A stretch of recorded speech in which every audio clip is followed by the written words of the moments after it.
đã không giữ được nhiều hạnh phúc cho em. Nhiều khi giận nhau, nước mắt em cứ rơi thật nhiều. Anh xin lỗi em, hãy tha thứ cho anh lần này. Đừng rời xa anh, em nói đi, em rất yêu anh.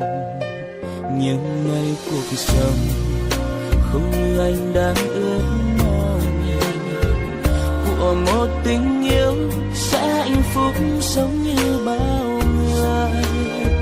Một người yêu em đắm say, một người bên em mỗi khi. Mà giờ đây nước mắt anh đã rơi rồi. Thật ra anh đâu có muốn chia tay như vậy. Người yêu em ơi, anh lại nhớ em đang ở đâu. Bàn tay nhỏ bé, khuôn mặt ấy sao lại đổi thay để anh nơi này. Ngoài trời mưa cứ rơi lặng thầm, chỉ còn riêng anh. Thật sự nhiều khi muốn nhắn tin gửi cho em nhiều, lại sợ người ấy đang hạnh phúc vui bên một ai.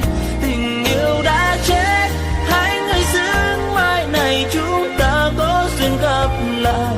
Thì anh vẫn luôn luôn yêu em như lúc mới yêu.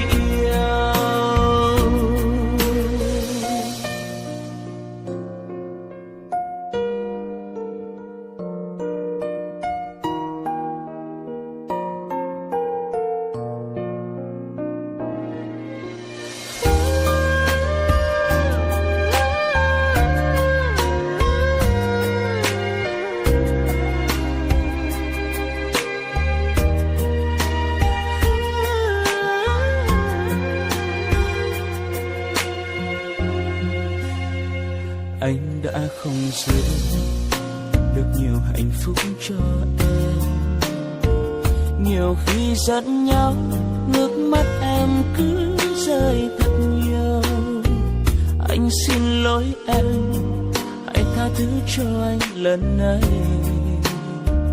Đừng rời xa anh, em nói đi em rất yêu anh.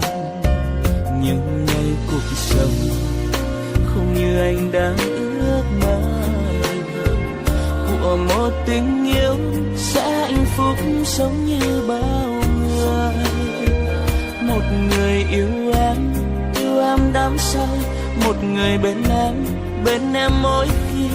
Mà giờ đây nước mắt anh đã rơi rồi. Thật ra anh đâu có muốn chia tay như vậy. Người yêu em ơi, anh lại nhớ em đang ở đâu. Bàn tay nhỏ bé, khuôn mặt ấy sao lại đổi thay để anh nơi này. Ngoài trời mưa cứ rơi lặng thầm, chỉ còn riêng anh.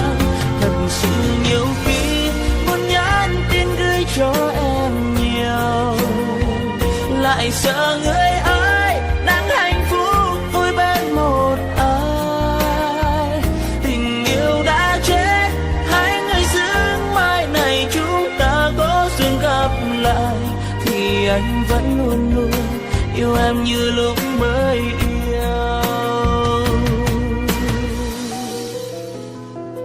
Thật ra anh đâu có muốn chia tay như vậy. Người yêu em ơi, anh lại nhớ em đang ở đâu. Bàn tay nhỏ bé, khuôn mặt ấy sao lại đổi thay để anh nơi này. Ngoài trời mưa cứ rơi lặng thầm, chỉ còn riêng anh.